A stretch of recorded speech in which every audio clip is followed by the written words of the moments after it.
Hello दोस्तों, परिवर्तन आधारशिला चैनल पर एक बार फिर आपका स्वागत है। फ्रेंड्स, हम एनसीईआरटी हिस्ट्री की सीरीज़ कर रहे हैं जिसमें आज हम क्लास 8 के चैप्टर सेकंड व्यापार से साम्राज्य तक कि किस तरह कंपनी की सत्ता स्थापित होती है इस बारे में अध्ययन करेंगे। तो प्लीज़ वीडियो को लास्ट तक ज़रूर देखें। चलिए शुरुआत करते हैं अपने आज के चैप्टर की।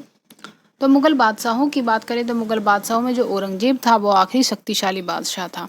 हालांकि इसके बाद और भी मुग़ल बादशाह हुए, लेकिन बाद वाले जो मुग़ल शासक थे वे कमज़ोर थे और अंतिम जो शक्तिशाली बादशाह माना जाता है वो औरंगजेब को माना जाता है। उन्होंने वर्तमान भारत के बहुत बड़े हिस्से पर नियंत्रण स्थापित कर लिया था। 1707 में औरंगजेब की मृत्यु हो जाती है तो बहुत सारे जो मुग़ल सूबेदार हैं और बड़े बड़े जमींदार अपनी ताकत दिखाने लगते हैं। यानी कि एक जो महत्वपूर्ण जो शासक है उसकी मृत्यु हो गई है तो कोई भी उसमें मुग़ल सूबेदार थे, जमींदार थे जो अपनी शक्ति को मजबूत किए हुए थे, वे अपनी ताकत दिखाने लगे। क्षेत्रीय रियासतें कायम कर ली। अब जो क्षेत्रीय रियासतें सामने आने लगी तो दिल्ली अधिक दिनों तक प्रभावी केंद्र के रूप में नहीं रह सकी। जहां दिल्ली के पास पूरी ताकत होती थी, अब दिल्ली क्या है, अब दिल्ली एक मजबूत केंद्र के रूप में नहीं रही। 18वीं सदी की बात करें तो 18वीं सदी के उत्तरार्ध में जो राजनीतिक क्षेत्र पर अंग्रेजों के रूप में एक नई ताकत उभरने लगी। अंग्रेज पहले एक छोटी व्यापारिक कंपनी के रूप में भारत आए थे। तो अंग्रेज कैसे आए? वे छोटी व्यापारिक कंपनी के रूप में भारत आए और यहाँ के इलाकों पर कब्जे में उनकी ज़्यादा दिलचस्पी स्टार्टिंग में उनकी नहीं थी।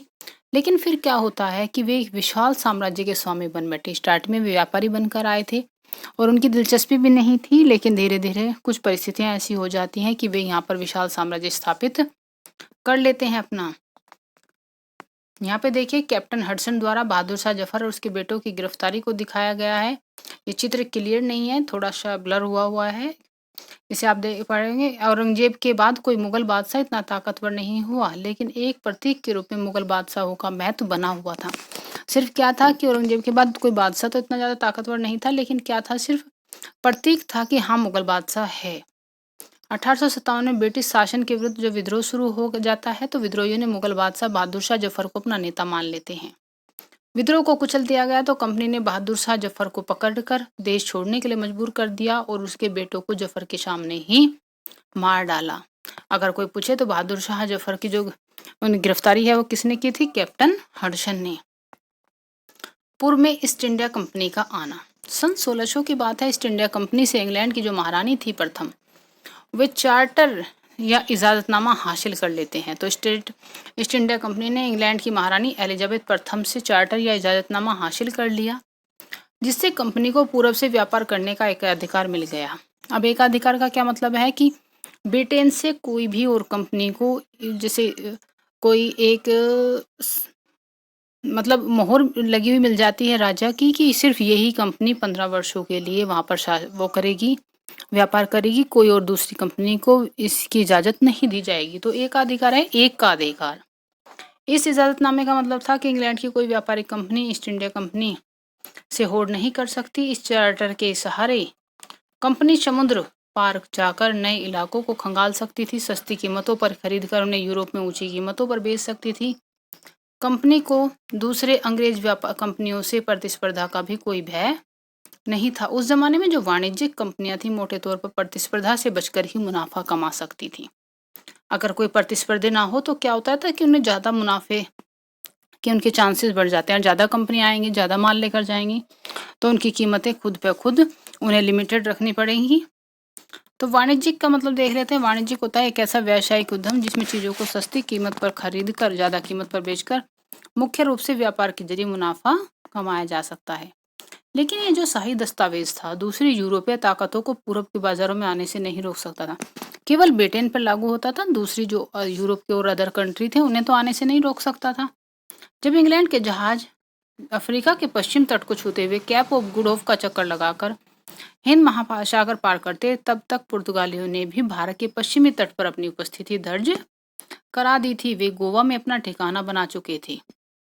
पुर्तगाल के खोजी यात्री वास्को डिगामा का पता है कि वो अंग्रेजों से पहले ही पुर्तगाली जो है भारत में आ गए थे। 1498 में उन्होंने भारत तक पहुंचने के समुद्री मार्ग का पता लगा लिया था। डच भी हिंद महासागर में व्यापार की संभावनाएं तलाशने लगे थे और उसके बाद फ्रांसीसी व्यापारी भी सामने आ गए। तो सारी कंपनियां एक ही जैसी चीजें खरीदना चाहती थी। यूरोप के बाजारों में भारत के बने जो बारीक सूती कपड़े थे और रेशम की जबरदस्त मांग थी। इसके अलावा काली मिर्च, लौंग, इलायची, दालचीनी की भी जबरदस्त मांग रही। यूरोपीय कंपनियों के बीच इसी बढ़ती प्रतिस्पर्धा से भारतीय बाजारों में इन चीजों की जो थी कीमतें थी बढ़ने लगी। अब खरीदने वाला ज़्यादा हो गए तो क्या होगा, कीमतें बढ़ेंगी और मिलने वाला जो मुनाफा था अब गिरने लगा। अब इन व्यापारिक कंपनियों के फलने फूलने का यही रास्ता था कि वे प्रतिस्पर्धा कंपनियों को ख़त्म कर दें, कि जो उनके साथ प्रतिस्पर्धा में कंपटीशन में कंपनियां हैं उन्हें ख़त्म कर दें। लिहाजा बाजारों में कब्जे की इस होड़ ने व्यापारिक कंपनियों के बीच लड़ाइयाँ शुरुआत कर दी। अब लड़ाई होने लगी 17वीं और 18वीं सदी में। जब भी मौका मिलता कोई एक कंपनी किसी दूसरी कंपनी के जहाज डुबो देती या रास्ते में रुकावटें खड़ी कर देती, माल से लदे जहाज़ों को आगे बढ़ने से रोक देती। यह व्यापार हथियारों की मदद से चल रहा था और व्यापारिक चौकियों को किलेबंदी के जरिए सुरक्षित रखा जा रहा था। मतलब जो व्यापार है उसकी सुरक्षा भी करनी जरूरी है और दूसरे के को भी मतलब पीछे करना जरूरी हो रहा था अपना व्यापार बनाए रखने के लिए। अपनी बस्तियों को किलेबंद करते व्यापार में मुनाफा कमाने की कोशिश के कारण स्थानीय शासकों से भी अब टकराव होने लगी। व्यापार और राजनीति को एक दूसरे से अलग रखना कंपनी के लिए मुश्किल होता जा रहा था। मतलब व्यापार के उसमें अब राजनीति भी होने लगी थी। ईस्ट इंडिया कंपनी बंगाल से व्यापार शुरू करती है। पहली इंग्लिश फैक्ट्री 1651 में हुगली नदी के किनारे शुरू हुई। जो ईस्ट इंडिया कंपनी की जो पहली फैक्ट्री है 1651 में हुगली नदी के किनारे शुरू हुई। कंपनी व्यापारी यहीं से अपना काम चलाते थे। इन व्यापारियों को उस जमाने में फैक्टर कहा जाता था। क्या कहा जा रहा है? फैक्टर कहा जा रहा है। इस फैक्टर में वेयर हाउस था। फैक्ट्री में वेयर हाउस था जहाँ निर्यात होने वाली चीज़ों को जमा किया जाता था। वेयर हाउस में क्या होता था, जो निर्यात की जाने वाली चीज़ें हैं उन्हें जमा किया जाता था। यहीं पर उसके दफ्तर थे जिससे कंपनी के अफसर बैठते थे। जैसे जैसे व्यापार फैला कंपनी ने सौदागरों और व्यापारियों को फैक्ट्री के आसपास बसने के लिए प्रेरित करना शुरू कर दिया। 1696 की बात है। 1696 तक कंपनी ने इस आबादी के चारों तरफ एक किला बनाना शुरू कर दिया। अब किलेबंदी स्टार्ट हो गई है। 2 साल तक मुगल अफसरों को रिश्वत देकर 2 साल बाद उसने मुगल अफसरों को रिश्वत देकर 3 गांव की जमींदारी भी खरीद ली। अब कंपनी ने क्या किया कि मुगल अफसरों को रिश्वत दी और 3 गांव की जो जमींदारी थी वो भी खरीद ली। इसमें कालिकता, बाद में जो कलकत्ता बनता है, मतलब उस टाइम पे कालिकता कहा जाता था, कलकत्ता फिर बाद में कोलकाता कहा जाता है। मुगल सम्राट औरंगजेब को भी इस बात के लिए तैयार कर लिया कि कंपनी को बिना शुल्क चुकाए फरमान जारी कर दे। तो औरंगजेब को इस बात के लिए उन्होंने तैयार कर लिया कि फरमान जारी कर दें कि वे बिना शुल्क चुकाए व्यापार कर सकें। फरमान क्या होता है? फरमान एक शाही आदेश होता है। अब कंपनी ज़्यादा से ज़्यादा रियायतें हासिल करने और पहले से मौजूद अधिकारियों का ज़्यादा से ज़्यादा फ़ायदा उठाने में लगी हुई थी। उदाहरण के लिए औरंगजेब के फरमान से केवल कंपनी को ही शुल्क मुक्त व्यापार का अधिकार मिला था। अब कंपनी के जो अफसर निजी तौर पर व्यापार चलाते उन्हें यह छूट नहीं थी, लेकिन वे भी शुल्क चुकाने से इनकार कर देते। अब क्या होगा कि जो मुगल जो साम्राज्य उसे नुकसान होना है अगर वे टैक्स नहीं देंगे। इससे बंगाल में राजस्व वसूली बहुत कम हो गई और बंगाल के नवाब मुर्शिद कुली खान ने भी इस चीज़ का विरोध किया। अब मद्रासों के जहाज़ों से सामान लाती स्थानीय जो नौकाएं हैं वो दिखाई गई हैं। विलियम सिम्पसन द्वारा बनाया गया चित्र है ये। व्यापार से युद्धों तक। अब व्यापार की शुरुआत तो होगी, अब युद्धों की शुरुआत भी होगी। अब इसमें किस तरह होनी है? 18वीं सदी की शुरुआत में कंपनी और बंगाल के नवाबों के बीच टकराव काफी बढ़ जाता है। औरंगजेब की मृत्यु के बाद बंगाल के नवाब अपनी ताकत दिखाने लगे। उस समय दूसरी क्षेत्रीय ताकतों की स्थिति भी ऐसी ही थी। मुर्शिद कुली खां के बाद अलीवर्दी खां, उसके बाद सिराजुद्दौला बंगाल के नवाब बने। ये सभी क्या थे? ये सभी शक्तिशाली शासक थे। उन्होंने कंपनी को रियायतें देने से मना कर दिया। व्यापार का अधिकार देने के बदले कंपनी से नजराने मांगे, उसे सिक्के ढालने का अधिकार नहीं दिया। उन्होंने उनकी किलेबंदी को भी उन्होंने रोक दिया। कंपनी पर धोखाधड़ी का आरोप लगाते हुए दलील दी कि इनकी वजह से बंगाल सरकार का जो राजस्व है वसूली कम होती जा रही है, नवाबों की ताकत कमजोर हो रही है। कंपनी टैक्स चुकाने को तैयार नहीं थी। अब कंपनी चाहती थी कि उसे हर तरह की छूट मिले। अब हर तरह की छूट तो कोई भी किसी एरिया का जो शासक होता है वो नहीं दे सकता, क्योंकि उसे अपने एरिया को भी देखना है, वहाँ का जो राजनीतिक और सामाजिक व्यवस्था है वो भी चलानी है। उसके अफसरों ने अपमानजनक चिट्ठियां लिखी और नवाब और उसके अधिकारी को अपमानित करने का प्रयास किया। कंपनी का कहना था कि स्थानीय अधिकारियों की बेतुकी मांगों से कंपनी का व्यापार तपा हो रहा है।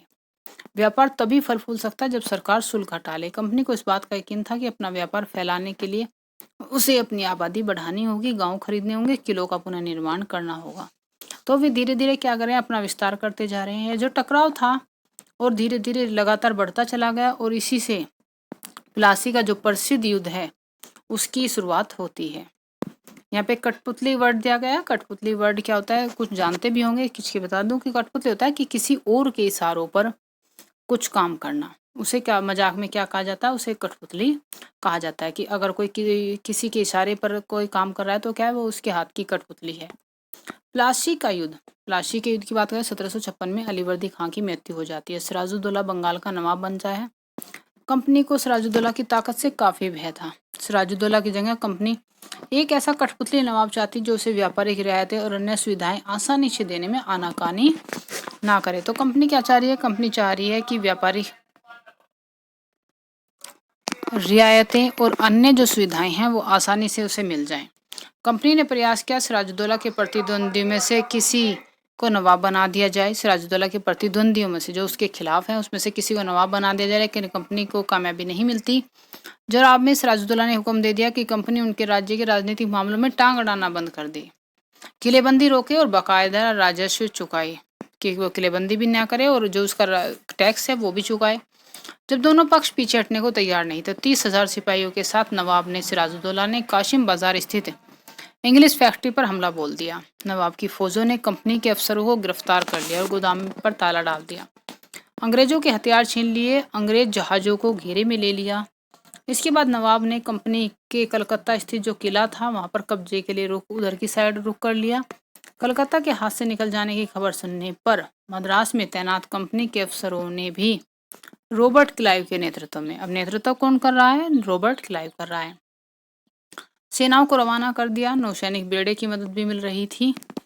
इसके बाद नवाब के साथ लंबे समय तक सौदेबाजी चलती है। आखिरकार 1757 में रॉबर्ट क्लाइव ने प्लासी के मैदान में सिराजुद्दौला के खिलाफ कंपनी की सेना का नेतृत्व किया। नवाब सिराजुद्दौला की हार का एक बड़ा कारण क्या था कि उसके सेनापतियों में से एक सेनापति था मीर जाफर। वो मतलब अपनी जो सिराजुद्दौला है नवाब जो है उससे उसकी साइड से हटकर रॉबर्ट क्लाइव की साइड जाकर मिल जाता है। मीर जाफर की टुकड़ियों ने इस युद्ध में हिस्सा नहीं लेता, मतलब वो अपनी टुकड़ियों को रोक देता है युद्ध करने से। अब किसी भी एक जो राजा है उसके लिए क्या है, उसके लिए एकता जरूरी होती है और उसमें कुछ अगर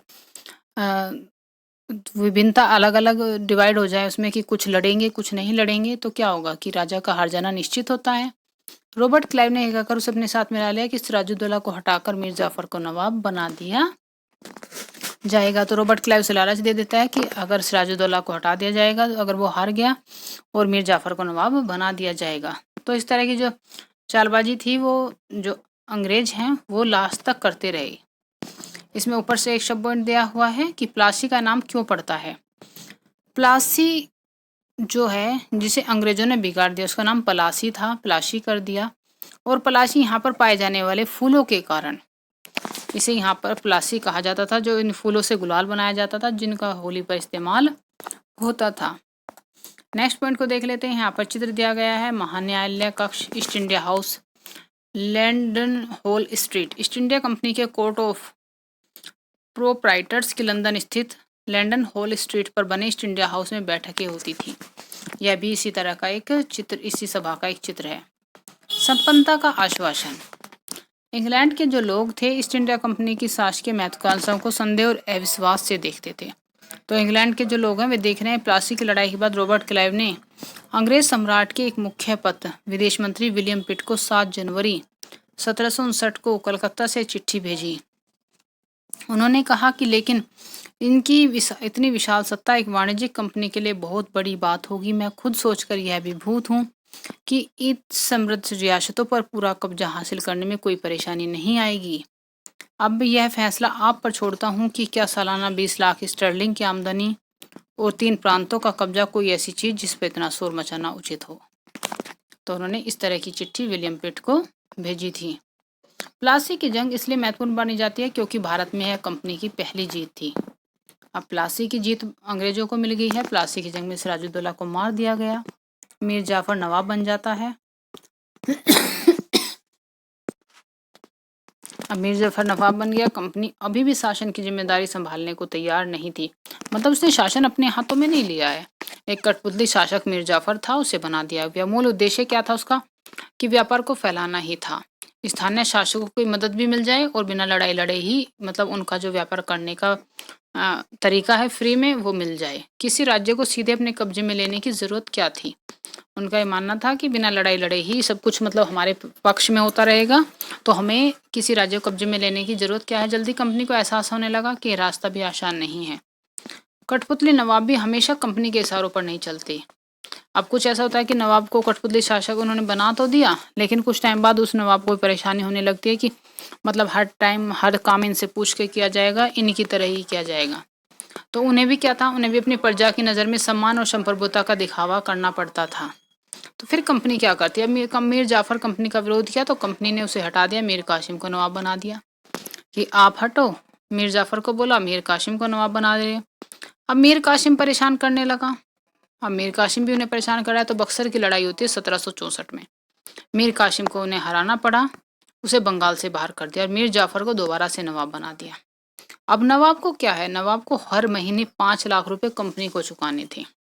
मतलब उसे नवाब तो बना रहे हैं, लेकिन उसे ऐसा कठपुतली नवाब बना रहे हैं कि उसके पास उन्होंने कुछ छोड़ा ही नहीं।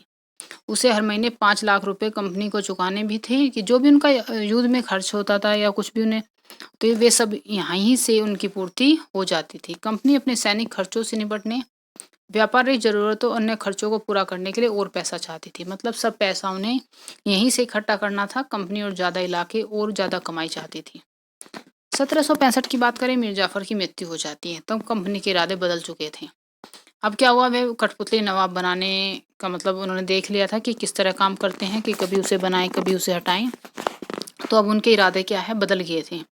कठपुतली नवाबों के साथ अपने ही खराब अनुभव को देखते हुए क्लाइव ने ऐलान कर दिया कि अब हमें खुद ही नवाब बनना पड़ेगा। यहाँ पे वे डिसाइड करते हैं कि अब तक उन्होंने डिसाइड नहीं किया था कि खुद वे शासन करेंगे, लेकिन यहाँ पर उन्होंने डिसाइड कर लिया कि अब वे उन्हें खुद ही नवाब बनना पड़ेगा।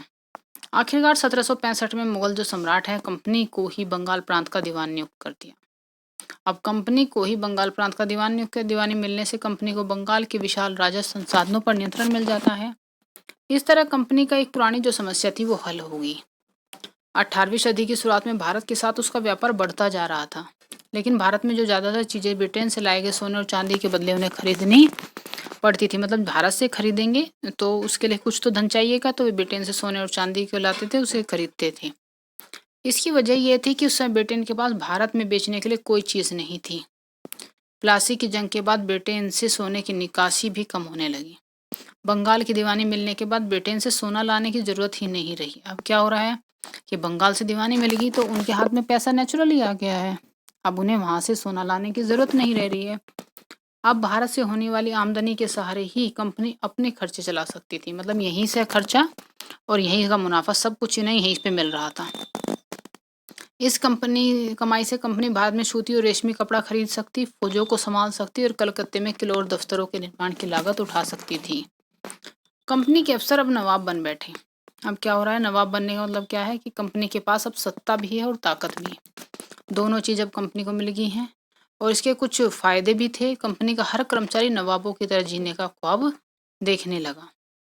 प्लासी के युद्ध की बात करें तो बंगाल के असली नवाबों को इस बात के लिए बाध्य कर दिया गया कि कंपनी के अफसरों को निजी तोहफे के तौर पर जमीन और बहुत सारा पैसा दे दें।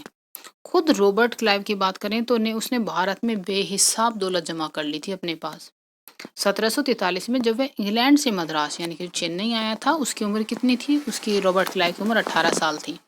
1767 में वह 2 बार गवर्नर बनने के बाद 1767 तक वह 2 बार गवर्नर बनता है और भारत से हमेशा के लिए रवाना हो गए। यहाँ उसकी दौलत कितनी है, 4,11,02 के बराबर थी। तो आप देखिए कितनी दौलत उसने जमा की। 18 साल की उम्र में वो 1743 में आया था और जब वो जा रहा है तो वो इतनी दौलत लेके जा रहा है। दिलचस्प बात यह थी कि गवर्नर के अपने दूसरे कार्यकाल में उसे कंपनी के भीतर फैले भ्रष्टाचार को खत्म करने का काम सौंपा गया था। उसे क्या काम सौंपा गया कि वो जो कंपनी के भीतर फैला हुआ भ्रष्टाचार है उसे खत्म करे। लेकिन 1772 में ब्रिटिश संसद में उसे खुद भ्रष्टाचार के आरोपों में अपनी सफाई देनी पड़ी। वहाँ पर उसका मुकदमा चला दिया गया भ्रष्टाचार के आरोपों में, उसे वहाँ पर सफाई देनी पड़ी और सरकार को उसकी अकुत संपत्ति के जो स्रोत थे वो संदेशपद लग रहे थे। कितनी संपत्ति इसने इकट्ठी की, उसने गलत तरीके से की है। और भ्रष्टाचारों पे आरोपों से तो वो बरी हो जाता है, लेकिन 1774 में रॉबर्ट क्लाइव आत्महत्या कर लेता है। आगे देखते हैं, कंपनी के सभी अफसर क्लाइव की तरह तो दौलत इकट्ठी नहीं कर पाए। बहुत सारी बीमारियों लड़ाई के कारण कम उम्र में ही मौत का निवाला बन गए। और भ्रष्ट और बेईमान मानना भी सही नहीं होगा कि सभी को तो भ्रष्ट और बेईमान नहीं मान सकते। सारे अफसर साधारण परिवारों से आए थे। उनकी सबकी बस ये इच्छा थी भारत में ठीक ठाक पैसा कमाएं, ब्रिटेन लौटकर आराम से जिंदगी बसर करें। जो जीते जी धन दौलत लेकर वापस लौट गए, उन्होंने आलिशान जीवन जिया और वहाँ के लोग नवाब कहते थे उन्हें। उन्हें क्या कहा जाता है? उन्हें वहाँ के लोग नवाब कहते। भारतीय शब्द नवाब का ही अंग्रेजी संस्करण बन गया था। लोग अक्सर नए अमीरों और सामाजिक हैसियत से रातों रात ऊपर आने वाले लोगों के रूप में देखते थे। नाटक और कार्टूनों में उनका मजाक उड़ाया जाता था। कंपनी का फैलता शासन देख लेते हैं। यदि हम 1757 से 1857 के बीच ईस्ट इंडिया कंपनी के द्वारा भारतीय राज्यों पर कब्जे की प्रक्रिया को देखें तो कुछ महत्वपूर्ण बात सामने आती है। वे कौन कौन सी हैं? कि अनजान इलाके में कंपनी ने सीधे सैनिक हमला नहीं किया। उन्होंने किसी भी भारतीय रियासत का अधिग्रहण करने से पहले विभिन्न राजनीतिक, आर्थिक, कूटनीतिक साधनों का इस्तेमाल किया। मतलब डायरेक्ट किसी उसका अधिग्रहण नहीं करते थे, उससे पहले जो अन्य जो उनके हथकंडे थे वे अपना लेते थे, जिस पर शायद एक दबाव उनके ऊपर बनाया जा सके कि अब हमारे पास कोई और ऑप्शन नहीं बचा, अब हमें इसका अधिग्रहण करना ही पड़ेगा। बक्सर की लड़ाई होती है 1764 में। कंपनी ने भारतीय रियासतों में रेजिडेंट तैनात कर दिए। अब भारतीय जो रियासतें थी उनमें रेजिडेंट हो गए हैं कंपनी के तैयार। ये कंपनी के राजनीतिक और व्यावसायिक प्रतिनिधि होते थे। कंपनी के हितों की रक्षा करना, उन्हें आगे बढ़ाना इनका काम होता था। कंपनी के अधिकारी भारतीय राज्यों के भीतरी मामलों में दखल देने लगे। अब क्या हुआ कि अब वे डायरेक्टली जो राजनीतिक उनके आंतरिक मामले थे उनमें दखल देने लगे। अगला राजा कौन होगा, किस पद पर किसको बैठाया जाएगा, इस तरह की चीजें कंपनी के अफसर ही तय करते थे। और अब क्या होता है, एक और आता है कि रियासतों पर उन्होंने सहायक संधि भी थोप दी है। जो रियासत इस बंदोबस्त को मान लेती थी उसे अपनी स्वतंत्र सेनाएं रखने का अधिकार नहीं रहता था। तो सहायक संधि की शुरुआत हो जाती है। और सहायक संधि क्या है? सहायक संधि है कि मतलब अंग्रेज अपनी सेना उसमें छोड़ देते थे, रियासतों के पास छोड़ देते थे, और उनकी सुरक्षा मतलब वहीं की सेना रहेगी तो उनका खर्चा क्या है? उनका खर्चा उन्हें रियासतों से उन्हें दिया जाएगा। तो अंग्रेजों को खर्च भी नहीं करना पड़ता था और वहां पर उनका नियंत्रण, उनकी सेना का नियंत्रण हो जाता था। उसे कंपनी की तरफ से सुरक्षा मिलती थी और सहायक सेना के रखरखाव के लिए कंपनी को पैसा देती थी। भारतीय शासक रकम अदा करने में चूक जाते तो जुर्माने के तौर पर उनका इलाका ही अपना कब्जा लेती थी। उदाहरण के लिए रिचर्ड वेलेस्ली जब गवर्नर जनरल थे 1798 से 1805 तक, उस समय अवध के नवाब को 1801 में अपना आधा इलाका कंपनी को सौंपने को मजबूर कर दिया गया, क्योंकि नवाब सहायक सेना के लिए पैसा अदा करने में चूक गई और हैदराबाद के भी कई इलाके उन्होंने छीन लिए गए। तो सहायक संधि में भी क्या हो रहा है कि उनकी नाम तो उनकी सहायता के लिए हो रहा है कि हम आपके यहाँ सेना रख रहे हैं, उसका खर्चा आप दें, आपकी सुरक्षा होगी। लेकिन क्या हो रहा है कि जिस राज्य में जब अंग्रेजों की सेना होगी तो वहाँ का राजा स्वतंत्र रूप से कुछ और नहीं कर पाएगा। और यहाँ पर देखिए, यहाँ पे एक चित्र दिया गया है। बक्सर की लड़ाई के बाद हुई संधियों के फलस्वरूप जो नवाब सुजाउद्दौला के ज्यादातर जो अधिकार हैं वो छीन लिए गए। यह रेजिडेंट के सामने चिर परिचित शाही शान और शौकत के साथ दिखाई दे रहे हैं। रेजिडेंट की ताकत क्या होती है? रेजिडेंट क्या होता है कि जो रेजिडेंट के बारे में स्कॉटलैंड के प्रतिष्ठित जो अर्थशास्त्री हैं वो जेम्स मिल लिखते हैं, दरअसल रेजिडेंट रियासत का राजा होता है। हम उसे हस्तक्षेप की मनचाही निषेधाज्ञा के तहत काम करने की छूट देते हैं। स्थानीय राजा को पूरी तरह अधीनस्थ रहना पड़ता है, मतलब वो राजा हो जाता है और जो राजा है वहाँ का वो उसके अधीन काम करता है। ब्रिटिश सरकार के माफिक काम करता है रेजिडेंट। चीजें आराम से चलती हैं। शासन के कामों में रेजिडेंट की दखलंदाजी के बिना सब कुछ चल जाता है। जब भी कुछ अलग तरह का घटता है तो राजा कोई ऐसा रास्ता अपनाता है जिसे ब्रिटिश सरकार गलत मानती है, तो टकराव और उथल पुथल पैदा हो जाती है। अब आते हैं टीपू सुल्तान, शेरे मैसूर। क्या है कि जो टीपू सुल्तान है, शेर मैसूर कहा जाता है उन्हें। जब कंपनी को राजनीतिक और आर्थिक हितों पर अपने जो उनके राजनीतिक और आर्थिक हित उन पर खतरा दिखाई देता था तो कंपनी क्या करती? प्रत्यक्ष सैनिक टकराव का रास्ता अपना लेती। और यही किया है उसने। टीपू सुल्तान जो मैसूर के शासक थे, हैदर अली की इनमें बात करते हैं। हैदर अली शासन इनका टाइम पीरियड रहा 1761 से 1782 और उनके विख्यात पुत्र थे टीपू सुल्तान। शासनकाल 1782 से 1799। अब जैसे शक्तिशाली शासकों के नेतृत्व में मैसूर काफी ताकतवर हो गया था। मालाबार तट पर होने वाला जो व्यापार था वो मैसूर रियासत के नियंत्रण में था, जहां से कंपनी काली मिर्च, इलायची खरीदती। और 1785 में टीपू सुल्तान ने अपनी रियासत में पड़ने वाले बंदरगाहों से चंदन की लकड़ी, काली मिर्च, इलायची के निर्यात पर रोक लगा दी। अब टीपू सुल्तान ने रोक लगा दी है। अब कंपनी काली मिर्च और इलायची खरीदती है और टीपू सुल्तान रोक लगा रहा है, तो क्या होगा? तो अब जो टीपू सुल्तान ने स्थानीय सौदागरों को भी कंपनी के साथ व्यापार करने से रोक दिया। अब स्थानीय सौदागरों को भी मना कर देता है। तो टीपू सुल्तान ने भारत में रहने वाले जो फ्रांसीसी व्यापारी थे उनसे घनिष्ठ संबंध विकसित कर लिए। तो अब ये क्या हुआ, ये अंग्रेजों के लिए एक नेचुरली खतरा बन गया और अपनी सेना का आधुनिकीकरण भी फ्रांसीसियों की मदद से कर रहा है। यहाँ पर टीपू सुल्तान के बेटों को बंधक बनाकर कॉर्नवालिस के सामने पेश किया जा रहा है। कंपनी की फौजों को हैदर अली और टीपू सुल्तान ने कई बार युद्ध में हराया, लेकिन 1792 में मराठों और हैदराबाद के निजाम और कंपनी की संयुक्त फौजों के हमले के बाद टीपू सुल्तान को अंग्रेजों से संधि करनी पड़ी। इस संधि के तहत उसके 2 बेटों को अंग्रेजों ने बंधक के रूप में अपने पास रख लिया और ब्रिटिश चित्रकारों को ऐद से जो दृश्य थे उनकी तस्वीरें बनाने में मजा आता था, जिसमें अंग्रेजी सत्ता की विजय दिखाई देती थी। अब क्या हुआ कि सुल्तान के इन कदमों से जो है अंग्रेज आग बबूला हो गए। उन्हें हैदर अली और टीपू सुल्तान की बहुत महत्वाकांक्षी, घमंडी और खतरनाक दिखाई देते थे। अब क्या हो रहा है कि फ्रांसीसियों से जब गठबंधन कर रहे हैं, अपनी सेना का आधुनिकीकरण कर रहे हैं, तो अब क्या होगा कि अंग्रेज तो आग बबूला होंगे ही। अंग्रेजों को लगता था कि ऐसे राजाओं को नियंत्रित करना और कुचलना जरूरी है। फलस्वरूप मैसूर के साथ अंग्रेजों की 4 बार जंग होती हैं। 1767, 69 में, 1780, 84 में, 1790 से 92 में और 1799 में।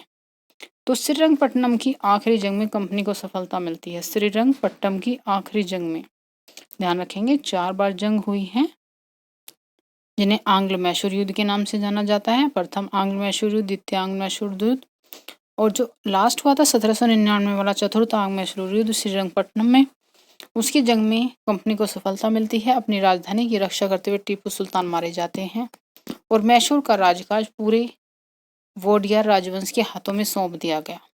अब मैसूर का राजकाज अंग्रेजों ने उन्हें मार दिया, टीपू सुल्तान की मृत्यु हो जाती है और किसे सौंप देते हैं? वोडियार राजवंश को। और इसके साथ मैसूर पर भी अब सहायक संधि थोप दी गई। यहाँ पर टीपू की कहानियां दी गई हैं। राजाओं की छवि अक्सर जनश्रुतियों से भी बनती है। प्रचलित किस्सों में उनकी ताकत का खूब यशगान किया जाता है। 1782 की बात करें तो मैसूर के राजा बने टीपू सुल्तान के बारे में कहा जाता है कि फ्रांसीसी दोस्त के साथ जंगल में शिकार खेलने गए और शेर उनके सामने आ गया। उनकी बंदूक ने मौके पर साथ नहीं दिया, कटार भी जमीन पर गिर गई। फिर भी टीपू ने निहत्थे ही शेर का मुकाबला किया। आखिरकार कटार उठा ली और शेर को मार गिराया। इसी के बाद उन्हें शेर मैसूर कहा जाने लगा और उनके राष्ट्रीय झंडे पर भी शेर की तस्वीर होती थी। ये टीपू का खिलौना शेर इस तरह दिखाया गया है। जो मशीनी खिलौने की तस्वीर है एक विशालकाय, इसमें नकली शेर एक यूरोपीय सिपाही को दबाए हुए है। मतलब शेर को उन्होंने टीपू सुल्तान ने खुद के लिए दिखाया गया है और एक यूरोपीय सिपाही को दबाए हुए दिखाया गया है।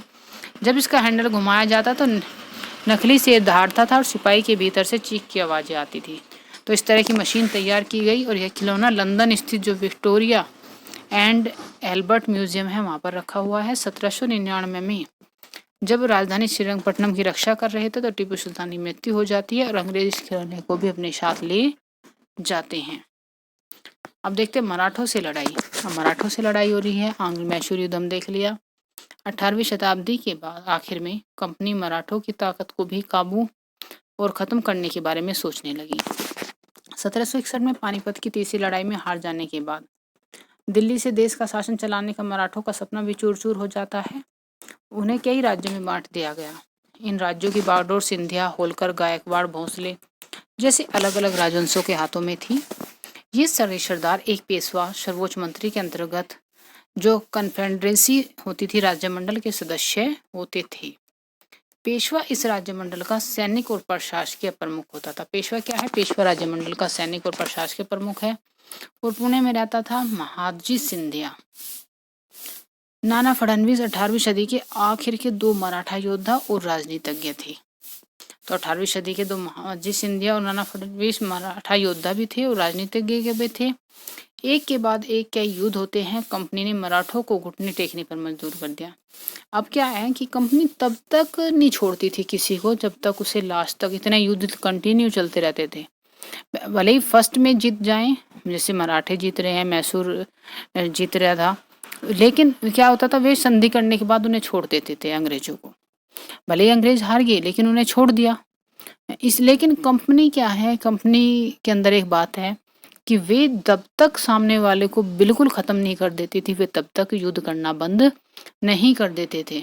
उन्होंने 3 लड़ाइयाँ लड़ी, 4 लड़ाइयाँ लड़ी एक-एक उससे, लेकिन वो बिल्कुल लास्ट में हरा कर ही दम लेते थे।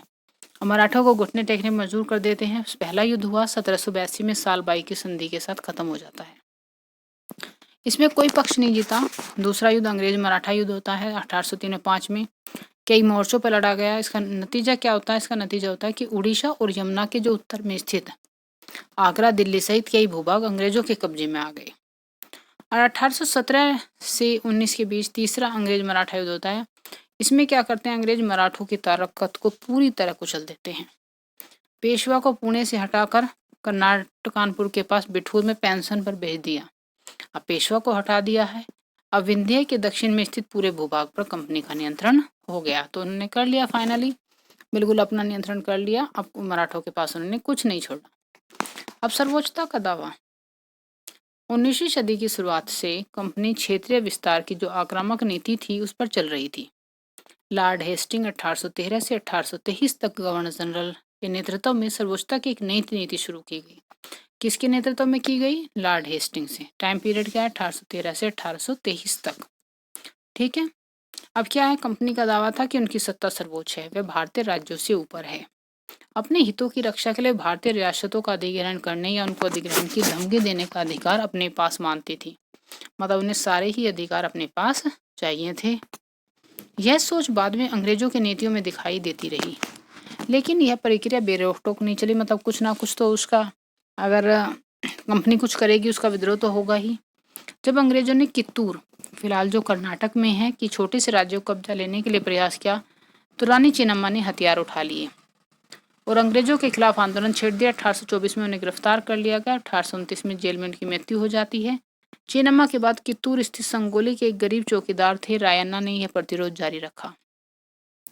जो तरफा समर्थन और सहायता से उन्होंने बहुत सारे ब्रिटिश जो शिविर थे और दस्तावेज थे उन्हें नष्ट कर दिया। आखिर उन्हें भी पकड़कर 1830 में फांसी पर लटका दिया जाता है। इसी तरह के उदाहरण आप आगे भी देखते रहेंगे कि अंग्रेजों ने अपनी सत्ता को काबिज करने के लिए किस किस तरह का इस्तेमाल किया है। 1830 के दशक के अंत में बात करें तो ईस्ट इंडिया कंपनी रूस के प्रभाव से बहुत ज़्यादा डरी हुई थी। कंपनी को भय था कि कहीं रूस का प्रभाव पूरे एशिया में फैलकर उत्तर पश्चिम से भारत को भी अपनी चपेट में ना ले ले। अब कंपनी डरी हुई है। इसी डर के चलते अंग्रेज अब उत्तर पश्चिम भारत पर भी अपना नियंत्रण स्थापित करना चाहते थे। उत्तर पश्चिम बचा हुआ था अभी तक, उत्तर पश्चिम पर भी अपना नियंत्रण स्थापित करना चाहते थे। एक 1838 से 1842 के बीच अफगानिस्तान के साथ एक लंबी लड़ाई लड़ी गई। अप्रत्यक्ष कंपनी का शासन स्थापित हो गया। 1843 में सिंध कब्जे में आ गया। पंजाब की बारी आई। यहाँ के राजा रणजीत सिंह थे और यहाँ पर क्या कर रणजीत सिंह ने इनका विरोध किया। 1839 में जब उनकी मृत्यु हो जाती है तो रियासत के साथ 2 लंबी लड़ाइयाँ हुई और आखिर 1849 में अंग्रेजों ने पंजाब का भी अधिग्रहण कर लिया। विलय नीति। अधिग्रहण की आखिरी लहर 1848 से 1856 के बीच चलती है। अच्छा, इस टाइम पे शासन किसका है? इस टाइम पे शासन है लॉर्ड डलहौजी का। लॉर्ड डलहौजी एक अलग नीति अपनाते हैं, उसका नाम है विलय नीति। इस सिद्धांत का क्या तर्क है कि यह अगर किसी शासक की मृत्यु हो जाए और उसका कोई पुरुष वारिस नहीं है, यानी कि उसके कोई जो उसके बच्चे हैं उसमें कोई लड़का नहीं है, तो रियासत क्या है, उसकी रियासत हड़प कर ली जाएगी। मतलब उसका वारिस पुरुष होना जरूरी है। अगर किसी के लड़की है तो भी हड़प ली जाएगी। अगर कोई निसंतान है यानी कि कोई बच्चा नहीं है उसके, तो भी उसकी रियासत हड़प ली जाएगी, कंपनी के भूभाग का हिस्सा बन जाएगी। अब इस सिद्धांत के अनुसार उसने कई रियासतें हड़पी कंपनी ने। सतारा को 1848 में, संभलपुर को 1850 में, उदयपुर को 1852 में, नागपुर को 1853 में और झांसी को 1854 में अंग्रेजों के हाथ में चली जाती है। आखिरकार 1856 में उसने कंपनी ने जो है अवध को भी अपने नियंत्रण में ले लिया। और लिया किसे? कि अवध की जो जनता है वो नवाब के कुशासन से आज़ाद होना चाहती है। मतलब नवाब वहाँ पर अच्छे से शासन नहीं कर रहा है और अवध की जो जनता है वहाँ पर वो होती है, इसलिए हम वे अवध पर कब्जा करने को मजबूर हैं। अपने प्रिय नवाब को उन्होंने जिस तरह से गद्दी से हटाया गया, मतलब वो नवाब उनका प्रिय था, लेकिन कंपनी ने अपने हिसाब से उसे दिखाने की कोशिश की कि वहाँ पर कुशासन हो रहा है। उसे देखकर क्या हुआ, लोगों में गुस्सा भड़क गया और 1857 का विद्रोह में वे शामिल हो जाते हैं। अब देखिए इस तरह जिस तरह से कंपनी काम कर रही है, कभी विलय की नीति, कभी सहायक संधि की नीति, ये महाराजा रणजीत सिंह का दरबार दिखाया गया है। तो वे क्या है कि वे लास्ट में उन्हें सब कुछ अपने पास शामिल करना ही करना है, उन्हें छोड़ना नहीं थे। वे लास्ट में छोड़ के, वे बीच में छोड़ते नहीं थे। उनका ये जरूर था कि वे किसी को भी बीच में, ऐसा नहीं है कि हाँ एक लड़ाई लड़ी और उन्हें थोड़ा सा साइड कर दिया और बस संधि कर ली और ख़त्म किया काम। नहीं, उन्हें बिल्कुल फाइनल अपने अंदर उसमें विलय करना था। उन्हें आगे के लिए उनके पास कुछ नहीं बचता था। नए शासन की स्थापना, गवर्नर जनरल वॉरेन हेस्टिंग्स 1773 से 1785 वे महत्वपूर्ण व्यक्तियों में से एक था जिन्होंने कंपनी की ताकत को फैलाने में अहम भूमिका अदा की। वॉरेन हेस्टिंग के समय तक आते आते कंपनी न केवल बंगाल, बम्बई और मद्रास में भी अपनी सत्ता हासिल कर चुकी थी। ब्रिटिश इलाके मोटे तौर पर प्रशासकीय इकाइयों में बटे हुए थे, जिन्हें क्या कहा जाता, जिन्हें प्रेसिडेंसी कहा जाता था। अब 3 प्रेसिडेंसी थी उस टाइम पे, बंगाल, मद्रास और बम्बई। हर एक का जो गवर्नर था, वो शासन था, वो गवर्नर के पास होता था और सबसे ऊपर गवर्नर जनरल होता था। वॉरेन हेस्टिंग ने कई प्रशासकीय सुधार किए, न्याय के क्षेत्र में उसके सुधार खास तौर पर उल्लेखनीय हैं। आगे बढ़ने से पहले इस साइड में पॉइंट दिए हुए हैं, ये देख लेते हैं। काजी क्या होता था? काजी न्यायाधीश होता था। मुफ्ती, मुफ्ती मुस्लिम समुदाय का एक न्यायविद जो कानूनों की व्याख्या करता है। काजी इसी व्याख्या के आधार पर फैसले सुनाता था। तो ये आप याद रखेंगे कि काजी एक न्यायाधीश होता था और मुफ्ती उसकी मतलब कानूनों की व्याख्या करने वाला एक न्यायविद होता था और काजी इसी की सलाह पर फैसले सुनाता था। महाभियोग क्या होता है? महाभियोग होता है इंग्लैंड के हाउस ऑफ कॉमन्स में किसी व्यक्ति के खिलाफ दुराचरण का आरोप लगाया जाता तो हाउस ऑफ लॉर्ड्स, संसद का ऊपरी सदन, उस व्यक्ति के खिलाफ मुकदमा चलता था, उसे महाभियोग कहा जाता था। अब अपने मेन पॉइंट पर आते हैं। 1772 की बात हो रही है। एक नई व्यवस्था जो वॉरेन हेस्टिंग है वो स्थापित कर रहा है। इस व्यवस्था में प्रावधान किया गया कि हर जिले में 2 अदालतें होंगी, फौजदारी अदालत और दीवानी अदालत। दीवानी अदालतों के मुखिया यूरोपीय जिला कलेक्टर होते थे। मौलवी और हिंदू पंडित उनके लिए भारतीय कानूनों की व्याख्या करते थे। अभी मौलवी जो मोमडन हैं उनके कानूनों की व्याख्या करेंगे और हिंदू पंडित हिंदुओं के। फौजदारी अदालतें अभी भी काजी और मुफ्ती के अंतर्गत ही आती थी, लेकिन वे कलेक्टर की निगरानी में काम करते थे। यहाँ पे वॉरेन हेस्टिंग पे भी मुकदमा चलाया गया। जब वॉरेन हेस्टिंग 1785 में इंग्लैंड लौटते हैं तो एडमंड बर्क ने उस पर बंगाल का शासन सही ढंग से न चलाने का आरोप जड़ दिया और वे हेस्टिंग पर ब्रिटिश संसद में महाभियोग का मुकदमा चलाया गया जो 7 साल तक चलता है। तो केवल इंडिया में नहीं है, ब्रिटेन में भी इसी तरह के मुकदमे चलते हैं कि एक महाभियोग का मुकदमा 7 साल तक चलता है। अब एक बड़ी समस्या है कि ब्राह्मण जो पंडित हैं वो धर्मशास्त्र की अलग अलग शाखाओं के हिसाब से स्थानीय कानूनों की अलग अलग व्याख्या कर देते। इस भिन्नता को खत्म करने के लिए भी 1775 में 11 पंडितों को भारतीय कानून का एक संकलन तैयार करने का काम सौंपा गया कि हर कोई अलग अलग मतलब अपने नियम बना रहा है, अपने नियम बता रहा है। तो उन्होंने क्या किया कि 1775 में 11 पंडितों को एक काम सौंप दिया कि वो भारतीय कानूनों का एक संकलन तैयार करें। एन बी होलहेड ने इस संकलन को अंग्रेजी में अनुवाद किया। 1778 तक यूरोपीय न्यायाधीशों के लिए मुस्लिम कानूनों की भी एक संहिता तैयार की गई। 1773 में रेगुलेटिंग एक्ट के तहत एक नई सर्वोच्च न्यायालय की स्थापना हुई। तो कब हो रही है? 1773 में। इसके अलावा कलकत्ता में अपीली अदालत, सदर निजाम अदालत की भी स्थापना होगी। भारतीय जिले में कलेक्टर का सबसे बड़ा ओहदा होता था। नाम से पता चलता है मुख्य काम क्या है? लगान और कर इकट्ठा करना तथा न्यायाधीशों, पुलिस अधिकारी, दरोगों की सहायता से जिले में कानून व्यवस्था बनाए रखना। उसका कार्यालय कलेक्ट्रेट सत्ता और संरक्षण का नया केंद्र बन गया, जिसने पुराने सत्ता केंद्रों को हाशिए पर धकेल दिया। अब कंपनी की फौज की बात कर लेते हैं। कंपनी के साथ भारत में शासन और सुधार के नए विचार तो आ रहे हैं, लेकिन असली सत्ता क्या है? सैनिक ताकत में। भाई सैनिक जितने मजबूत होंगे उतनी ही उनकी पावर रहेगी। मुगल फौज मुख्य रूप से घुड़सवार जो होते हैं घोड़े पर चलने वाले प्रशिक्षित और पैदल सेना थी। उन्हें तीरंदाजी और तलवारबाजी का प्रशिक्षण दिया जाता था। सेना में सवारों का दबदबा रहता। मुगल साम्राज्य को एक विशाल पेशेवर प्रशिक्षण वाली पैदल सेना की जरूरत महसूस नहीं होती थी। ग्रामीण इलाकों में सशस्त्र किसानों की बड़ी संख्या थी। स्थानीय जमींदार मुगलों को जरूरत पड़ने पर पैदल सिपाही मुहैया कराते थे। 18वीं सदी में जब अवध, बनारस जैसी रियासतों में किसानों को भर्ती करके पेशेवर सैनिक प्रशिक्षण दिया जाने लगा तो यह सूरत बदलने लगी। अब क्या रहा, अब तक जरूरत महसूस नहीं हो रही थी पैदल सिपाहियों की, लेकिन अब क्या है, अब उन्हें जरूरत महसूस होने लगी। अपनी सेना की ईस्ट इंडिया कंपनी जब अपनी सेना के लिए भर्ती शुरू की तो उन्होंने भी यही तरीका अपनाया। अंग्रेज अपनी सेना को सिपोई, जो भारतीय सब सिपाही से बनाए, आर्मी कहते थे। 1820 के दशक में जैसे जैसे युद्ध तकनीक बदलती है, कंपनी की सेना में घुड़सवार टुकड़ियों की जरूरत कम होगी। वजह यह थी कि ब्रिटिश साम्राज्य बर्मा, अफगानिस्तान और मिस्र से भी लड़ रहा था, जहां सिपाही मस्केट, तोड़ेदार बंदूक और मैचलॉक से लैस होते थे। अब घुड़सवारों की ज़्यादा ज़रूरत नहीं थी। अब क्या है कि अब जो तोड़ेदार बंदूक हैं, मैचलॉक से जो लैस होंगे, उनकी ज़्यादा ज़रूरत हो रही थी। कंपनी की सेना के सिपाहियों की बदली थी जो सैनिक आवश्यकताएं थी, उनका ध्यान रखना पड़ रहा था। पैदल टुकड़ी महत्वपूर्ण ज़्यादा हो रही थी। और अंग्रेज इसे आगे करने से पहले इस साइड में पॉइंट दिए हुए हैं, देख लेते हैं। धर्मशास्त्र क्या है? संस्कृत की ऐसी कृतियां जिनमें सामाजिक तौर तरीके और आचरण के सिद्धांतों की व्याख्या की जाती है। ये धर्मशास्त्र ईसा पूर्व 500 वर्ष से भी पहले लिखे गए थे। सवार की बात करें तो सवार घुड़सवार को कहा जाता था। मस्केट पैदल सिपाहियों द्वारा इस्तेमाल की जाने वाली एक भारी बंदूक थी। क्या है मस्केट? पैदल सिपाहियों द्वारा लागू इस्तेमाल की जाने वाली भारी बंदूक। और मैचलॉक शुरुआती दौर की बंदूक जिसमें बारूद को माचिस से चिंगारी दी जाती थी। अब आते हैं अपने मेन पॉइंट पर। 19वीं सदी की शुरुआत हो गई है। अंग्रेज के एक समरूप सैनिक संस्कृति विकसित करने लगे थे।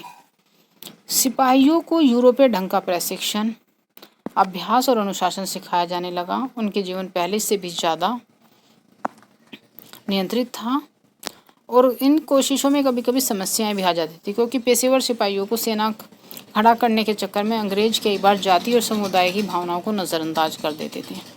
तो अब क्या होता था कि जो जाति और समुदाय की भावनाओं को ध्यान नहीं रखेगा, अब तो क्या होगा, तो लोगों की धार्मिक और जो जातीय भावनाएं हैं वो तो आहत होंगी ही। अब भला जो लोग हैं अपनी जातीय और धार्मिक भावनाओं को इतनी आसानी से कैसे छोड़ देते, और क्या वे अपने समुदाय का सदस्य मानने के बजाय सिर्फ सिपाही मान सकते थे? सिपाही क्या महसूस करते थे, अपने जीवन और उनकी पहचान, यानी वे कौन है, सिपाहियों ने उन्हें किस तरह देखा, जो बदलाव आ रहे थे। तो इस तरह के जो हैं हम आगे वाले चैप्टर में पढ़ेंगे। हम पहुंच गए हैं मैं निष्कर्ष पर। निष्कर्ष क्या है कि ईस्ट इंडिया कंपनी एक व्यापारिक कंपनी से बढ़ते बढ़ते एक भौगोलिक औपनिवेशिक शक्ति बन गई और एक नई भाप तकनीक के आने से प्रक्रिया और तेज हो जाती है। 19वीं सदी की शुरुआत में समुद्र मार्ग से भारत पहुंचने में 6 से 8 माह का समय लग जाता था। भाप से चलने वाले जहाज़ों ने ये जो यात्रा है वो 3 हफ्तों में समेट दी। अब जिस चीज़ में 6 से 8 महीने का समय लगता था, अब वो कितने में लगे? 3 हफ्तों में समेट दी। अब ज़्यादा से ज़्यादा अंग्रेज और उनके परिवार जो हैं भारत जैसे दूर देश आने लगे। 1857 तक भारतीय उपमहाद्वीप के 63% भूभाग और 78% आबादी पर कंपनी का सीधा शासन स्थापित हो गया। देश के शेष भूभाग और आबादी पर कंपनी का अप्रत्यक्ष प्रभाव था। इस प्रकार जो व्यावहारिक स्तर पर ईस्ट इंडिया कंपनी पूरे भारत को अपने नियंत्रण में ले चुकी थी। तो ये था फ्रेंड्स हमारा आज का चैप्टर। आपको ये चैप्टर कैसा लगा मुझे कमेंट करके ज़रूर बताएं। मिलते हैं नेक्स्ट चैप्टर के साथ नेक्स्ट वीडियो में, तब तक के लिए गुड बाय।